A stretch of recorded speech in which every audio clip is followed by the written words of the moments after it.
So hello guys, so we visit the Bulinaw, Pangasinan. So this is one of the resort that we rented. So over here the entrance is 200 per person. So for the kids, this is free. So this is the view of the sea here in Bulinaw, Pangasinan. So it's clear, and they have also the floating cottage. So they are offering this one floating cottage, whereas they're going to pull you going to the center of the ocean or to the sea. So there is a part in this ocean that has a low level. So sobrang mababaw talaga siya, and then half of it tinatawag nilang bangin ng dagat. So ayan, nandiyan kami ngayon sa gitna ng dagat. Hinahatak nila kami. So dito sa gitna ng dagat na to, may mga coral reef dito na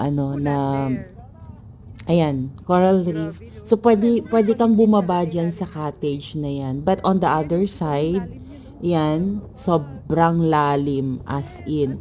So kung magaling ka naman talagang lumangoy, it's fine. Pero kung hindi, oh no, it's not advisable. That's why we are always wearing this one, itong aming life vest, just to make it sure na alam mo na, pagtatalon ka man or whatsoever, at least lulutang ka lang din. So tinry namin na bababa dyan sa may area dyan na mababaw. Ayan. Pero nakakatakot kasi sobrang lalim yung other side niya. So hindi kami masyadong confident talaga na magpalutang-lutang dito. Pero sabi naman ng mga bangkero is safe naman daw talaga.